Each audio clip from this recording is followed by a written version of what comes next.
Just waiting for you guys to come in, and I am going to make this public. So y'all just give me a minute.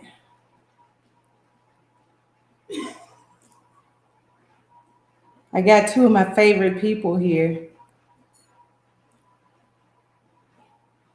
All right, I just made it public.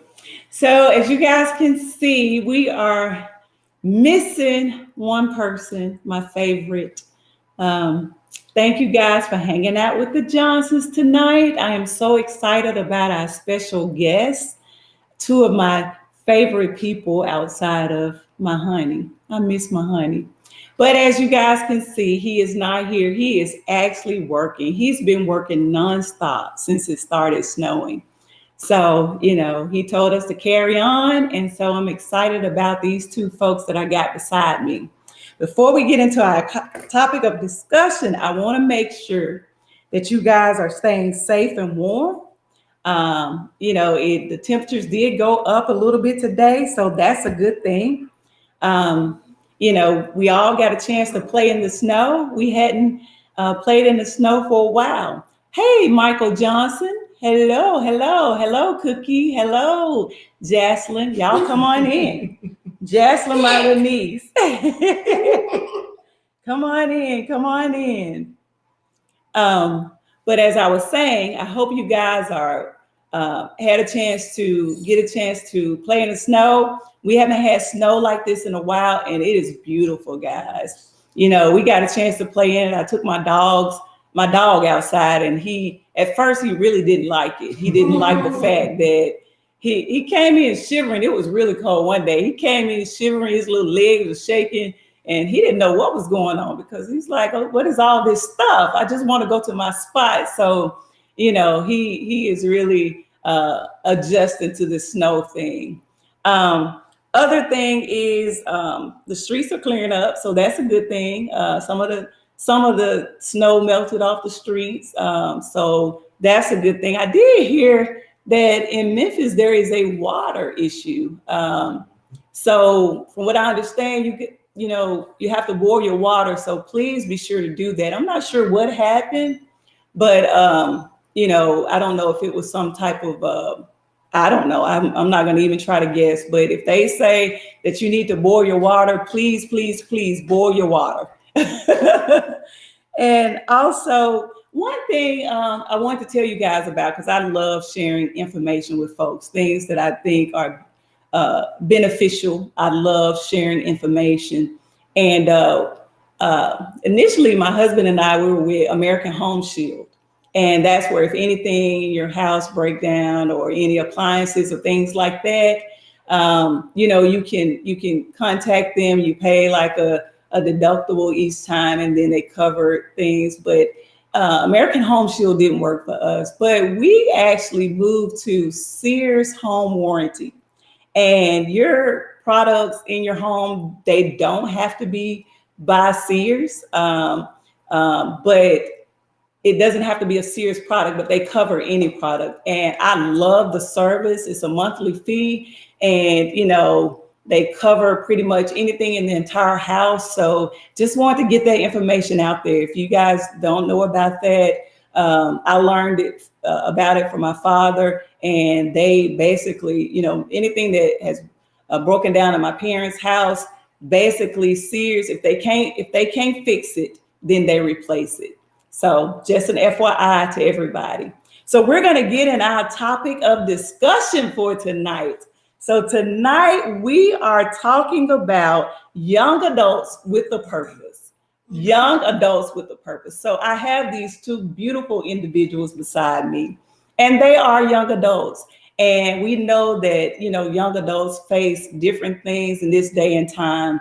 And so I wanted to bring them on to just talk about some of those things that they face. And hopefully they can help some young adults out there today. Hanging out with the Johnsons is about ministry. And it's about ministry, not just about marriage, but about being single. It's about, living a whole healthy life, doing heart checks when we need to do heart checks. We've talked about those things. And, the young adults today, they face a lot of stuff that we did not face during our time. I mean, I'm sure you guys can, agree with that. I mean, we have technology now that we did not have, growing up, as far as these cell phones. When I was growing up, I played with the Barbie dolls and Ken and Barbie. That's what I did. We went outside. Now we had to be in the house before the lights came on outside, but we played. We tired ourselves out in the yard. That day and time, you could play outside as long as you wanted, as long as you got home before dark. Now you don't see too many kids doing that. You got so much stuff going on. You got, people that's kidnapping kids. We didn't have to worry about those things back then, because the neighbors looked out for each other. And if you did something wrong, you would get a whooping by the neighbor. You would also get a spanking by your parents as well. So it's different today. It is truly different. I mean, TV now, right? What they're showing on TV is totally different from what they were showing back in my day. You didn't see a lot of this provocative stuff on TV, and you didn't hear a lot of the provocative music, and so they deal with a lot of pressures. And I just wanted to bring them on. So I want to welcome my daughter, Walisha. Hey, Lisha. And, Ronnie is so proud of this girl. He just loves this girl so much. I mean, my husband, Ronnie, you got her spoiled. You got her really spoiled. I mean, he loves this girl. I mean, it's something about girls having the dads wrapped around their finger, and I think you got them wrapped around your finger, Alicia. But I just love their relationship, and I hate he couldn't be here with us tonight. And then we also have Charlie Newman. His name is actually Charles Newman III. We just kind of gave him a name. We call him Charlie. And this young man is such a great young man. He's very respectful. He loves God.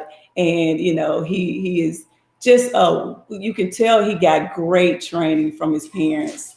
I'm going to tell you, parents, it is so important to raise your kids, because I'm telling you, the output of that, people see it instantly. And I can say that this young man has been raised very well. So let's get into our discussion for tonight. So I just want to ask you guys, what are some of the pressures that young adults deal with today? And, hey, don't, I know y'all both want to jump in and attack this question all at one time, but I'll let y'all go ahead and get started. I think one of the main pressures that young people face today is comparison, because people, a lot of us gauge where we should be based on where we see other people are, not knowing what they had to do to get there, or if they got there honestly. Yeah. So that's so what true. I would say the biggest thing is. So let me ask you, Alicia, when you say comparison, do you think TV plays a part in that as well? Like, young ladies comparing themselves to other women, you see the Beyoncés on TV, you see, the Kim Kardashians, and, do young people put pressure on themselves based on what they see on TV? Can you elaborate on that a little bit? I think they compare themselves as far as like what they think their body should look like, or what type of people they should be with, or how much money they should have. I think that all that plays into TV, media, social media, peers.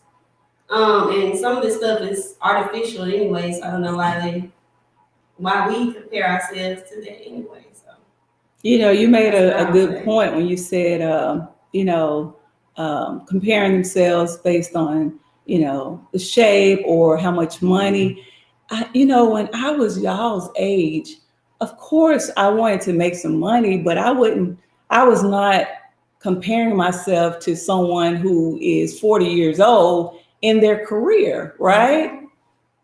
Can you elaborate on that, Charles? Charlie? I think like for me, well, I ain't gonna say for me, but one of the pressures that we don't realize as young adults is we have this race against time. We see what our parents accomplished, we see what they have, but we don't realize how long it took for them to get there. Right. And so we're looking at all of this and we're taking it into perspective, and we want it right then and now. We want to already be in our career. We want to already be successful. We're just racing against a clock that, wasn't even, we pretty much created this clock for ourselves, this time frame. Yeah. And, nothing ever goes according to plan. And rather than us adjust, we just keep racing against it.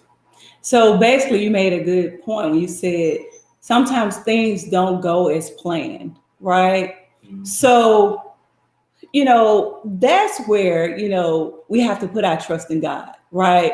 Because there are going to always be things that come up, right? And just putting our trust in God, knowing that, you know what, God, it didn't go the way I thought it was going to go, but I trust you with my life.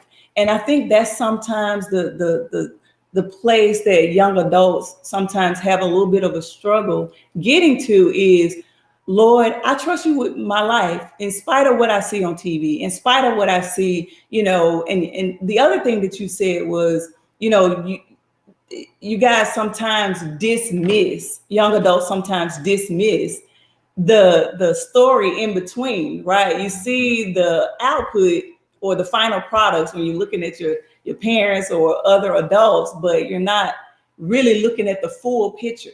People have gone through many, many things to get to where they are. They have worked hard. They have sacrificed. Like my husband is working right now, right? And I would love for him to be here, and he would love to be here. But he said at the end of the day, babe, I got to put bread on the table. And I appreciate having a husband like that, but that's so true what you said. So let me ask you this. What about career? You guys mentioned career as far as, comparison. Why do you think young adults compare careers? Because you guys are just getting in your careers. So, I mean, why do you think young folks do that? From growing up, your parents want nothing but the best from you. And so they already put you through this process. It sounds familiar, go to school, get a degree, get a good job, and so forth. Well, a lot of times we're not realizing that, you don't necessarily have to go to school and get a good job go to school and get a degree in order to get a good job or get a career. There are other ways as well. So a lot of kids are struggling with, if I'm not doing the plan that my parents set out, am I being a disappointment or, trying to find their own way in a sense. Yeah, that is so true. I have an uncle actually who college was just not for him.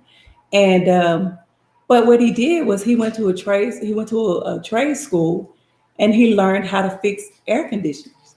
And he has been very successful over the years in doing that. I mean, he didn't sit and wait for something to fall out of the sky, right? He went to trade school. He learned, the things that he needed to learn for that. And he is one of the best out there. So, that's so true, and I know sometimes, and I'll speak from a parent perspective, sometimes we do put that pressure on our kids to do what we want them to do or to be what we want them to be. And sometimes we're trying to satisfy things from our own young adult life that we feel like we didn't do. And so we put that pressure on our kids. And that is not fair to them. They have to be what God has purposed them to do. That's why we say tonight's subject is, young adults with a purpose. And God has given each of us a purpose in life, and our children's purpose may not be the same as our purpose. So we really have to keep that in mind. And sometimes these young adults are, especially those in college, they are having so much pressure put on them and trying to please their parents and trying to, make their parents proud. And that's a good thing. I did the same thing. But at the end of the day, we still have to be what God wants us to be. I was watching this movie. It's called, I can't think of the name of, what was that movie I sent to you guys to watch? The steps. Steps of Faith. Steps of Faith. And it's either on Disney Plus or PureFlix. But that movie is such a great movie because this young lady, her parents were in the church, and they, they put a lot of pressure on her as far as, things in the church. And she heard God tell her to move to this small town. Now I wouldn't recommend y'all do that unless you know for sure, 100%, that God told you to do that. Because when you make those kinds of steps of faith, that's huge. And so, you really need to hear from God. But anyway, she did hear from God. She heard from God very clearly. And she, was talking to her parents, explained it to her parents, and her parents they were not in agreement with her at all. And she said, I have to do this. I know this is what I'm supposed to do. And she ended up moving away. And when she first got there, it was tough. And God had already showed her the place that he wanted her to work at. It was this farm. And she basically went to this farm and talked to the lady and said, I know God told me to move here and I'm supposed to work here. And the lady looked at her and said, well, I'm sorry, but God hadn't said that to me. So she turned the lady around multiple times. She kept coming back over and over. She said, I know this is where I'm supposed to be working at. I know this is where I'm supposed to be working at. And then finally, she just started coming up there doing stuff. And so the lady was getting very angry with her. But then she started getting into the lady's heart because she was up there. She wasn't getting paid, but she was just doing it for free because she knew that that's what God had called her to do. And make a long story short, one of the guys that worked there, he was working the farm as well. But what they did, the farm was not just regarding animals. It was to help artistic children. So they would use the animals for to get the artistic kids over some of the fears that they had. So it really was a one of those nonprofit organizations. So anyways, one of the guys, she was having a hard time because she was cleaning all the dump and stuff from the horses. And she was just, she was so tired. But anyways, he started helping her out. And come to find out, they ended up getting married. That was her husband. And he was the owner, but he played like he was a worker. And, they started dating, and the lady that she thought owned it finally ended up telling her, no, he owns this place. And the reason why he's doing it is because he had a brother who was artistic, and that was a passion for him. So she found her purpose, and her purpose was to go and help him run that place. And that movie is an amazing story. So as parents, but the parents never understood until after, everything, when she found out why she was there. But sometimes as parents, we do put that pressure on our kids. So tell me, why is it important to enjoy life before marriage? I think it's important to enjoy life before marriage because once you're in a marriage, you have to consult someone before you, take a trip, make a purchase, Yeah. just all those different types of things. And right now, you really only have to consult yourself and see what you want to do. You don't have to think about another person in the marriage might have kids, so now you have to put kids first. And so I think that's the most important reason why we should enjoy ourselves while we're single. So basically what you're saying is right now you can be a little bit of selfish. What about you, Charles? To an extent, yeah. Like also, like during that time, you're really learning who you are as an individual. Sitting here enjoying life, learning what you like, what you don't like, just learning more about yourself. A lot of people think that like when you get married, it stops, but your individuality it doesn't stop; it keeps going. You just learn to be yourself, but also be with somebody else as well. So. Yeah, that's a great point. You're learning yourself. And the thing about it is when you get married, right, you're as a young adult, especially, you're still learning yourself, because I don't know that we ever stop learning ourselves. I think when you have somebody else, especially in a marriage, it's like a mirror to show you more things about yourself. That is so true. That is so true. I can attest to that, because, all this stuff can rise up after you get married, like, selfishness, lots of things can rise up, that you think you're healed from, or, even some insecurities can rise up, I know when Ronnie and I first got married, I just wanted to feel like I was pretty enough for him, and those kinds of things. And he never put that pressure on me. I was putting that pressure on myself, right? Until I realized, you know what? Enough is enough. I just gotta be me. And so now I don't have a problem with putting my bonnet on and him seeing me with my bonnet, no makeup. After 16 years, you get to that point. But but and I, these two right here, I see them on FaceTime, and Leisha have her bonnet on, and Charlie will be on the other end, and he'll have his little do-rag on. So they don't seem to have an issue with, Let me show you what you get yourself. Nah, I want to know up front.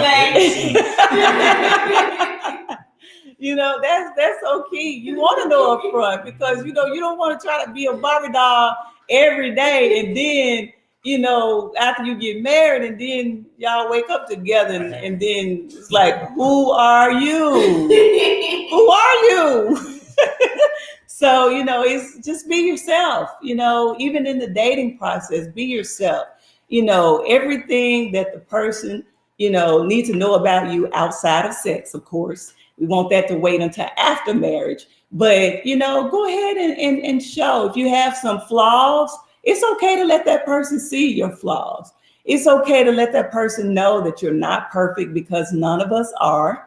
So, be real with yourself, and be real with that individual, because then at the end of the day, after marriage, then they're not going to be like, oh, well, I wish you had told me this prior to us getting married.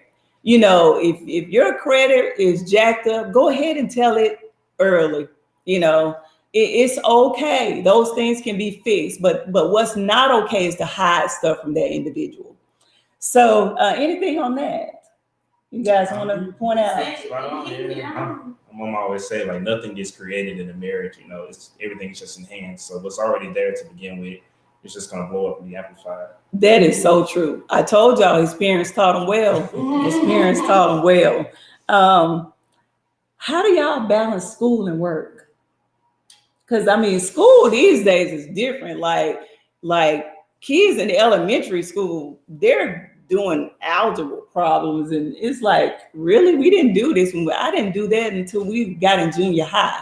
But things are so going at such a rapid pace, right? So now the stuff that y'all got to do in school is different from what we had to do. So how do you keep up with that?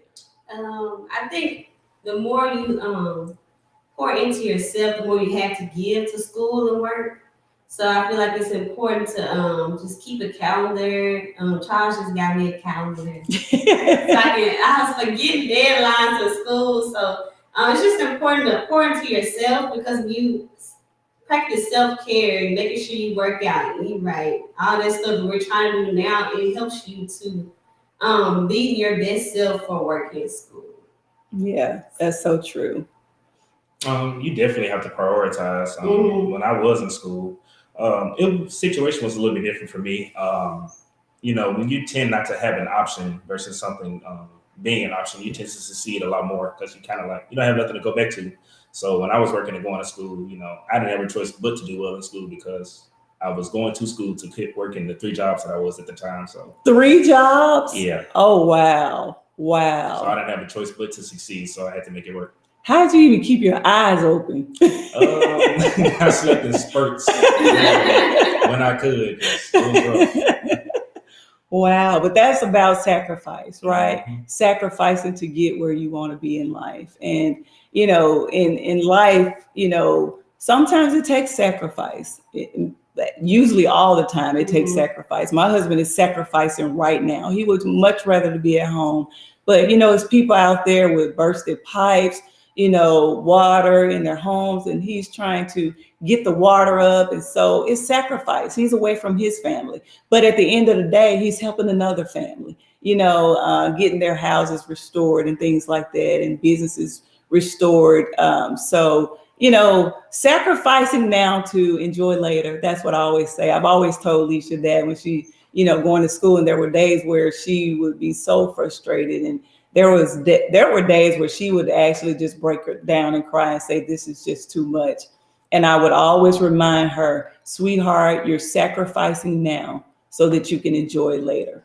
And a lot of pressure Leisha put on herself. Like, she didn't want to make like less than an A. I'm like, really? You made a C? Guess what? Continue. When you get out of exactly, because when you get out of pharmacy school, that pharmacist who made an A versus your C in some of your tests, guess what? You both are going to be pharmacists. So, hey, don't put that kind of pressure on yourself. Yeah, you want to make a great, a really good grade, but at the end of the day, it's still the same. Mm-hmm. Yep, still the same. Now, I always tell her, make sure you know what you're doing, because you don't want to mess anybody up, right? And make sure you have some insurance,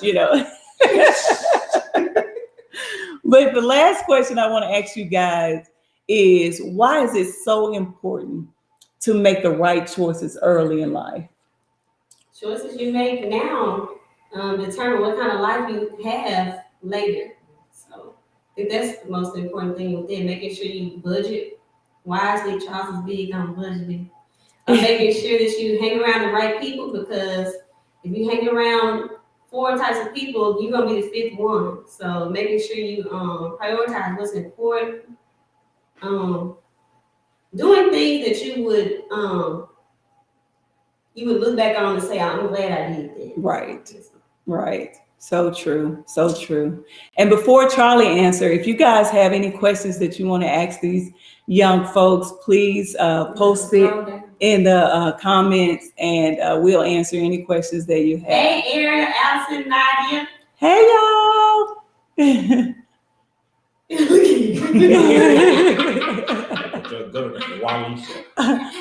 Chanel.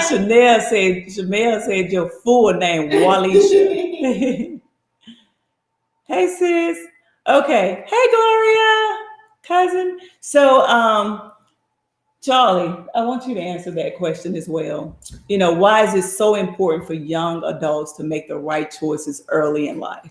A lot of us are living for, the moment, living for now. We're not necessarily thinking of, the future in a sense. So we're making a lot of decisions based on temporary fixations and temporary happiness versus, later on down the line, actually, being happy.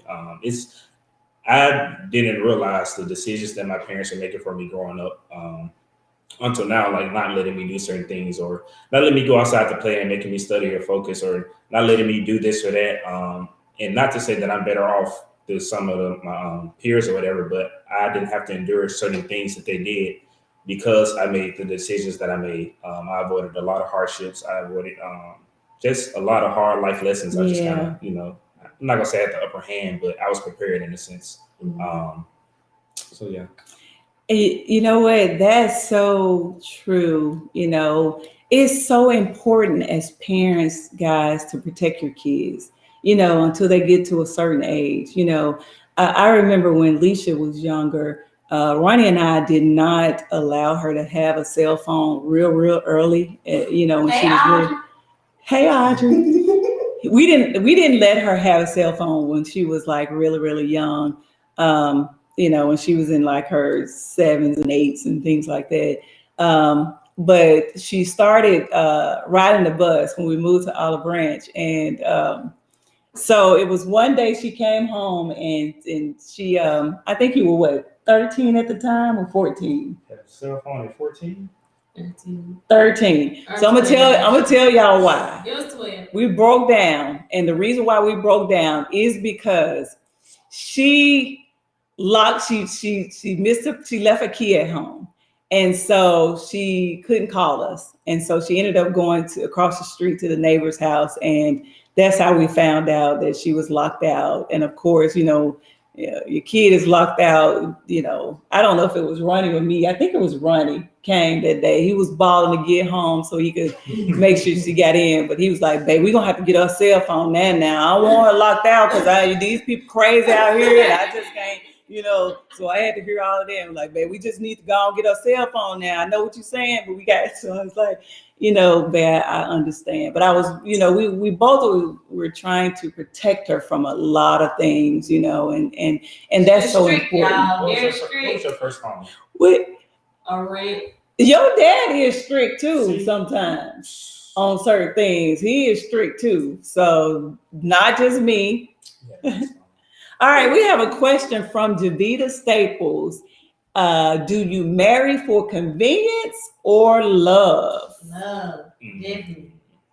Charles, you want to answer that? I say love. Convenience is sounding like you're settling. It's like it's there. It ain't necessarily what I want, but since it's there, why not?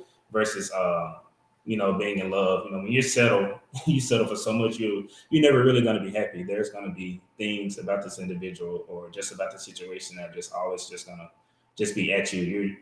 Versus you being in love with an individual. It's just different. It's completely different. And no one wants to feel like you just chose them just because you feel like you didn't have anything else. So. Right. So you what's this when you always used to say you want to be where you're celebrated. I want to be where I'm celebrated, not tolerated. Exactly. And convenience, marrying for convenience it's just not, it's not gonna last, right? Because it's nothing to hold you there. I mean, when you go through the hard times, convenience is not gonna be enough.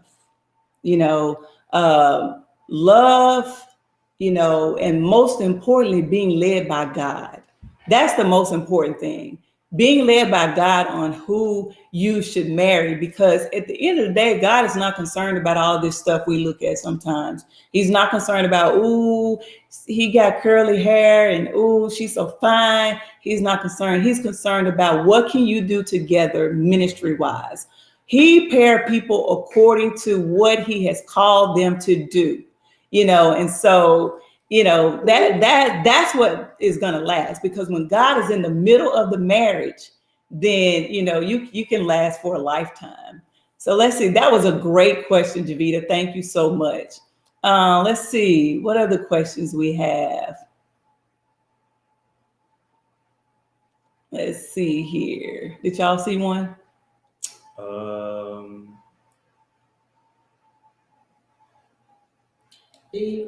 That's the same. Okay. Grandma. Grandma. Yeah, that's so true, Gloria. Sooner or later, it's going to play out. If you marry for convenience, sooner or later, it's going to play out. So, it's all about being in God's perfect will and not his permissive will, All right, we have another question by Audrey. How do you know as a young adult when your partner is aligned with purpose? I think that's all about praying for confirmation from God, and also just making sure that person leads you closer to Christ. Because if they're not leading you closer to Christ, then that means they're probably not supposed to be in your life. Ooh, you just said something. It sounds like you know the Lord. But that is so true. No, go ahead. I definitely agree with what you said as well, but also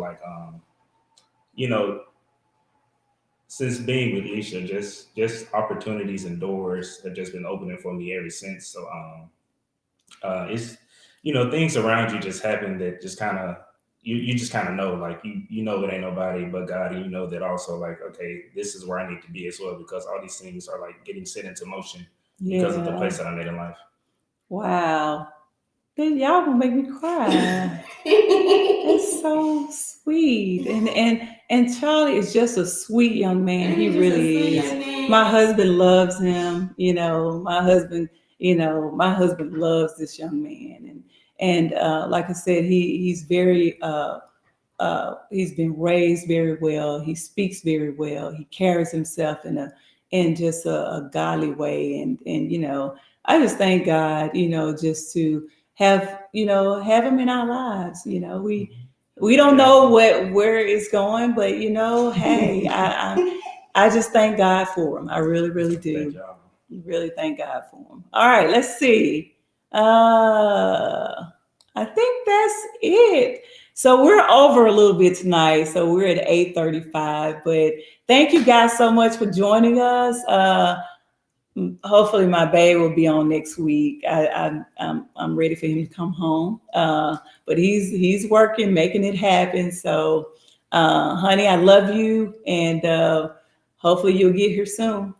All right. Well, thank you guys so much. And thank you for hanging out with the Johnsons. And thank you to my special guest tonight. You guys did a great job, and I really appreciate you. You're welcome. All right. Bye, y'all.